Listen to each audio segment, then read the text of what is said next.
നമ്മുടെ ജീവിതത്തിലെ ചില സന്ദർഭങ്ങളുണ്ട്. പ്രൊഫഷണൽ മെൻ്റൽ ഹെൽത്ത് സപ്പോർട്ട് എടുക്കേണ്ട ചില സന്ദർഭങ്ങൾ. അതായത് ക്ലിനിക്കൽ സൈക്കോളജിസ്റ്റ്, സൈക്കാട്രിസ്റ്റ് ഇവർക്കൊക്കെ നമ്മളെ ശരിക്കും സഹായിക്കാൻ പറ്റുന്ന ചില സമയങ്ങൾ.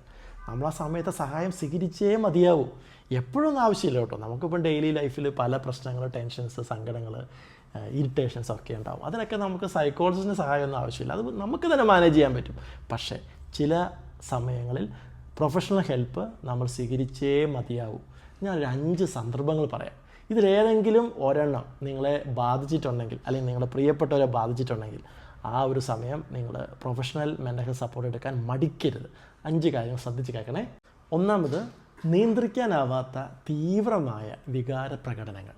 അതായത് അമിതമായ, നമ്മുടെ നിയന്ത്രണത്തിനൊക്കെ അപ്പുറത്ത് വല്ലാതെ തീവ്രമായി നമുക്ക് അനിയന്ത്രിതമായി അനുഭവപ്പെടുന്ന ദേഷ്യം.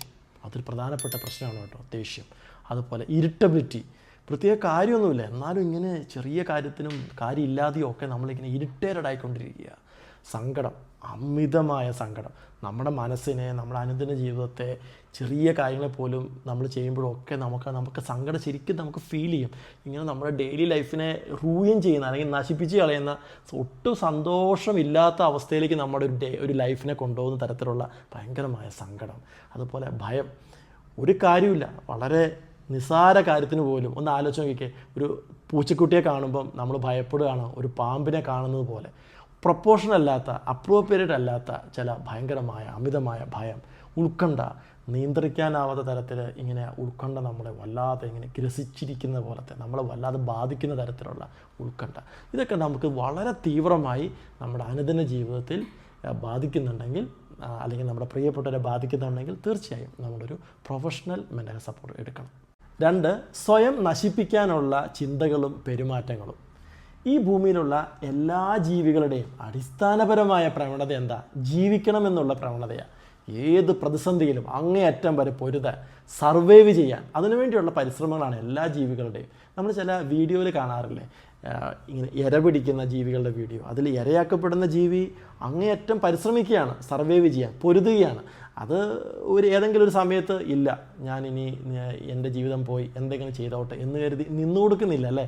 അങ്ങേയറ്റം പരിശ്രമിക്കുകയാണ്. എല്ലാ ജീവികളുടെയും അടിസ്ഥാനപരമായ പ്രവണത അങ്ങനെയാണ്, മനുഷ്യൻ്റെയും. പക്ഷേ നമ്മുടെ മാനസിക ആരോഗ്യം വെല്ലുവിളി നേരിടുമ്പോൾ, തകർച്ചയിലാകുമ്പോൾ, നമ്മൾ വല്ലാത്ത വിഷാദത്തിലാകുമ്പോൾ ചില വ്യക്തികൾക്ക് ആത്മഹത്യ ചിന്തകൾ വരാം, ആത്മഹത്യ ചെയ്യാനുള്ള ചില പദ്ധതികൾ വരാം. അവർക്ക് അത്തരം ചില അറ്റംപ്റ്റുകൾ, പ്രവൃത്തികൾ ചെയ്യാനുള്ള ചില കാര്യങ്ങൾ സംഭവിക്കാം. അപ്പോൾ ഇങ്ങനെയൊക്കെ ആത്മഹത്യ ചിന്തകൾ, പദ്ധതികൾ, പെരുമാറ്റങ്ങൾ ഇതൊക്കെ ഒരു വ്യക്തിയെ ബാധിക്കുന്നുണ്ടെങ്കിൽ, നമ്മുടെ പ്രിയപ്പെട്ട ആൾക്കാരെ ബാധിക്കുന്നുണ്ടെങ്കിൽ, തീർച്ചയായും ഒരു മെൻ്റൽ ഹെൽത്ത് പ്രൊഫഷണലിൻ്റെ സപ്പോർട്ട് സ്വീകരിക്കേണ്ട സമയമാണ്. ഒട്ടും നമ്മൾ വൈകിക്കരുത്. അതിന് നമ്മൾ വെറുതെ ജഡ്ജ് ചെയ്യരുത്. ഇതൊക്കെ അവൻ്റെ വെറുതെ ട്രിക്കുകളാണ്, അറ്റൻഷൻ കിട്ടാനുള്ള ട്രിക്കുകളാണ്. അങ്ങനെയൊന്നും നമ്മൾ ജഡ്ജ് ചെയ്ത് അവർക്ക് സഹായം നിഷേധിക്കരുത്. ഇനി നമുക്കാണെങ്കിലും ആ സമയത്ത് സഹായം സ്വീകരിക്കുന്നതിന് മടി കാണിക്കരുത്. കാരണം ഇത് വളരെ ഗൗരവമുള്ളതാണ്. അതൊരു ജീവനെ ബാധിക്കാൻ സാധ്യതയുള്ള ഒരു സിറ്റുവേഷൻ കൂടെയാണ്. 3, തുടർച്ചയായി മാറ്റമില്ലാതെ തുടരുന്ന സ്ട്രെസ്. പ്രത്യേക കാരണങ്ങളൊന്നുമില്ലാതെ ക്രോണിക്കായി സ്ട്രെസ് അനുഭവിക്കുന്ന ആൾക്കാരുണ്ട്. അവർക്ക് മനസ്സ് ഫോക്കസ് ചെയ്യാൻ സാധിക്കണമെന്നില്ല. അവർക്ക് എപ്പോഴും അവരുടെ മനസ്സ് സ്ട്രെസ്സിലാണ്. അതിൻ്റെ ശാരീരികമായ ചില ലക്ഷണങ്ങൾ അവർക്ക് അനുഭവപ്പെടാം. തലവേദന, ഡൈജഷൻ പ്രോബ്ലംസ്, അതുപോലെ ശരീരത്തിലുള്ള ചില വേദനകൾ. പലതവണ ടെസ്റ്റുകളൊക്കെ ചെയ്തിട്ടുണ്ട്, എന്നാലും അവർക്ക് പ്രത്യേക മെഡിക്കലി ഒന്നും പ്രൂവ് ചെയ്യാൻ സാധിച്ചിട്ടില്ല. ഒരുപാട് ടെസ്റ്റുകൾ ചെയ്തിട്ട് ഇങ്ങനെ പ്രത്യേക കാരണങ്ങളൊന്നുമില്ലാതെ കണ്ടിന്യൂസ് ആയിട്ട് സ്ട്രെസ് അനുഭവിക്കുന്ന വ്യക്തികളുണ്ട്. ഇനി കാരണങ്ങൾ കൊണ്ട് സ്ട്രെസ് അനുഭവിക്കുന്നവരുമുണ്ട്. ഉദാഹരണമാണ് ട്രോമ. ജീവിതത്തിൽ അൺപ്ലസൻ്റായ, ഒരിക്കലും എക്സ്പെക്റ്റ് ചെയ്യാത്ത ഒരു ഡിസാസ്റ്റർ പോലെയുള്ള ചില സിറ്റുവേഷൻസ് ഉണ്ടായിട്ടുണ്ടെങ്കിൽ, അതൊരു ട്രോമയായി നമ്മുടെ മനസ്സിനെ ബാധിച്ചിട്ടുണ്ടെങ്കിൽ, അതിനെ തുടർന്ന് തുടർച്ചയായി സ്ട്രെസ് അനുഭവിക്കുന്നവരുണ്ട്. അതിൻ്റെ ഓർമ്മകളും അതിൻ്റെ വിഷമങ്ങളും അതിൻ്റെ പ്രയാസങ്ങളൊക്കെയായി തുടർച്ചയായ സ്ട്രെസ് അനുഭവിക്കുന്നവരുണ്ട്. ഇങ്ങനെ ഏതെങ്കിലും തരത്തിലുള്ള സ്ട്രെസ് നമ്മളെ അനിയന്ത്രിതമായി തുടർച്ചയായി നമ്മളെ ബാധിക്കുന്നുണ്ടെങ്കിൽ, തീർച്ചയായും നമ്മളൊരു മെൻ്റൽ ഹെൽത്ത് പ്രൊഫഷണൽ സപ്പോർട്ട് സ്വീകരിക്കണം. 4, നെഗറ്റീവായ ചില മാറ്റങ്ങൾ. ചിന്തകളിലും പെരുമാറ്റങ്ങളിലും നെഗറ്റീവായ ചില മാറ്റങ്ങൾ സംഭവിക്കുന്നുണ്ടെങ്കിൽ വളരെയധികം ശ്രദ്ധിക്കേണ്ടതുണ്ട്. ഉദാഹരണമായിട്ട് ഒരാൾക്ക് തോന്നുകയാണ് അവരുടെ ചിന്തകൾ ഇങ്ങനെ ബ്രോഡ്കാസ്റ്റ് ചെയ്യുകയാണ്, കുറേ പേർക്ക് ഇങ്ങനെ അറിയാൻ പറ്റും, ഞാൻ ചിന്തിക്കുന്നതൊക്കെ കുറേ പേർക്ക് കാണാൻ പറ്റുന്നുണ്ട്, അറിയാൻ പറ്റുന്നുണ്ട്. എൻ്റെ മസ്തിഷ്കം എവിടെയോ ഇരുന്ന് ആരൊക്കെയോ കൺട്രോൾ ചെയ്തുകൊണ്ടിരിക്കുകയാണ്. ശരിക്കും എന്നെ കുറേ പേരിങ്ങനെ ഫോളോ ചെയ്യുന്നുണ്ട്. എൻ്റെ ചുറ്റും കുറേ ആൾക്കാരിങ്ങനെ എനിക്കെതിരായിട്ട് തമ്പടിച്ചിട്ടുണ്ട്. ഇവരുടെ എല്ലാം പരിപാടി എനിക്കെതിരെ ഗൂഢാലോചന ചെയ്യലാണ്. അതൊരു തോന്നലല്ല, ശരിക്കും വിശ്വാസമാണ് അവരുടെ. ഇങ്ങനെ വിശ്വാസമുള്ളവർക്ക് സ്വയം അത് മനസ്സിലാവണമെന്നില്ല. അതായത് മനസ്സിലാക്കേണ്ട മനസ്സിനെയാണ് ഈ പ്രശ്നം ബാധിച്ചിരിക്കുന്നത്. അതുകൊണ്ട് അവർക്കത് മനസ്സിലാവില്ല. അതുകൊണ്ട് നിങ്ങളുടെ ആരെങ്കിലും പ്രിയപ്പെട്ടവർ ഇത്തരം പ്രതിസന്ധിനെ നേരിടുന്നുണ്ടെങ്കിൽ തീർച്ചയായിട്ടും ഒരു മെൻ്റൽ ഹെൽത്ത് പ്രൊഫഷണൽ സപ്പോർട്ട് കൊടുക്കണം. അവരുടെ പ്രത്യേകത, അവർ യാഥാർത്ഥ്യബോധവുമായി ഒരു തരത്തിലും പൊരുത്തപ്പെടാത്ത വിശ്വാസങ്ങളും ചിന്തകളൊക്കെ ആയിരിക്കും. അതുപോലെ അവർ ചിലപ്പം ഹലൂസിനേഷൻസ് ഉണ്ടാവാം, ഇല്ലാത്തത് കാണുക, ആരോടൊക്കെ സംസാരിക്കുന്നുണ്ട്, കാര്യമായി സംസാരിക്കുന്നുണ്ട്. നമ്മൾ വിചാരിക്കും ഫോണിലാണ്, നല്ല ഫോണൊന്നുമില്ല, ഒറ്റയ്ക്കിരുന്ന് സംസാരിക്കുകയാണ്, ആരോടോ ശരിക്കും സംസാരിച്ചുകൊണ്ടിരിക്കുകയാണ്. അപ്പോൾ അങ്ങനെ ഉണ്ടെങ്കിൽ, അതുപോലെ ഇല്ലാത്തത് കാണുന്നുണ്ട്, അവർ പറയുകയാണ് ഇന്ന സംഭവിച്ചില്ല, ചില സ്മെല്ലുകൾ അവർ സെൻസ് ചെയ്യുകയാണ്, ഇല്ലാത്ത ചില സ്മെല്ലുകൾ.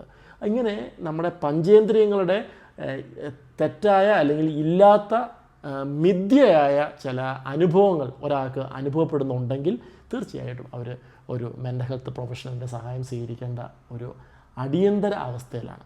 5, ഉത്തരവാദിത്തങ്ങൾ നിർവഹിക്കാൻ കഴിയാത്ത അവസ്ഥ. ഒന്ന് ആലോചിച്ച് നോക്കിക്കേ, ഒരു കടയിൽ പോയി സാധനങ്ങൾ വാങ്ങാൻ വേണ്ടി പോയതാണ്, പെട്ടെന്ന് തീരുമാനം എടുക്കാൻ സാധിക്കുന്നുള്ളൂ, പക്ഷേ എന്ത് വാങ്ങണം എന്നതിലൊരു കൺഫ്യൂഷനാണ്, വെറുതെ കുറേ സമയം ചിലവഴിക്കുകയാണ്. അതുപോലെ നിസ്സാരമായി തീരുമാനം എടുക്കാൻ പറ്റുന്ന സാഹചര്യങ്ങൾ പോലും തീരുമാനം എടുക്കാൻ കഴിയാതെ കുറേ കൺഫ്യൂഷനായി, കുറേ ആലോചിച്ച് ആകപ്പാടെ ഇൻഡിസിസീവായി പോകുന്ന അവസ്ഥ. ഫോക്കസ് ചെയ്യാൻ വലിയ ബുദ്ധിമുട്ടൊന്നുമില്ല, ചെറുതായിട്ടൊന്ന് ഫോക്കസ് ചെയ്താൽ ചെയ്ത് തീർക്കാൻ പറ്റുന്ന ജോലിയാണ്. പക്ഷേ ചെറുതായിട്ട് പോലും മര്യാദയ്ക്ക് ഫോക്കസ് ചെയ്യാൻ സാധിക്കുന്നില്ല. അതുകൊണ്ട് ജോലിയിൽ പ്രശ്നങ്ങൾ നേരിടുക, ഒന്നിലൊരു താല്പര്യം കിട്ടുന്നില്ല, എന്തോ ഒരു മോട്ടിവേഷൻ ഇല്ല, ഒരു നെഗറ്റീവ് എനർജി പോലെ, എല്ലാത്തിലും ഒരു തളർച്ച, വല്ലാത്ത ഒരു ഫറ്റീഗായിട്ട് ഫീൽ ചെയ്യുന്നു, ഒരു എനർജി കിട്ടുന്നില്ല. ഇങ്ങനെ ചിലപ്പോഴൊക്കെ ഓർമ്മയില്ല, നിസ്സാര കാര്യങ്ങൾ പോലും മറന്നു പോവുകയാണ്.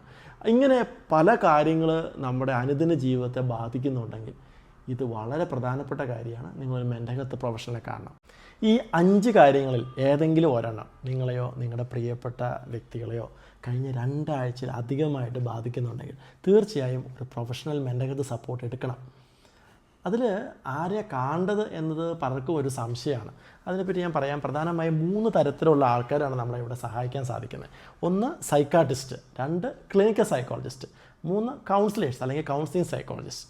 അതിൽ ആരാണ് സൈക്കാട്രിസ്റ്റ് എന്ന് പറഞ്ഞാൽ അവരൊരു മെഡിക്കൽ പ്രൊഫഷണൽസാണ്. നമ്മളെ മരുന്നുകളെ കൊണ്ട് സഹായിക്കാൻ വേണ്ടി സാധിക്കും.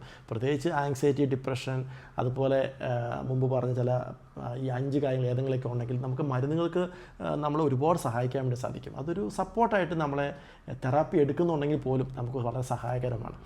രണ്ടാമത്തത് ക്ലിനിക്കൽ സൈക്കോളജിസ്റ്റാണ്. അവരെങ്ങനെ നമ്മളെ സഹായിക്കുക?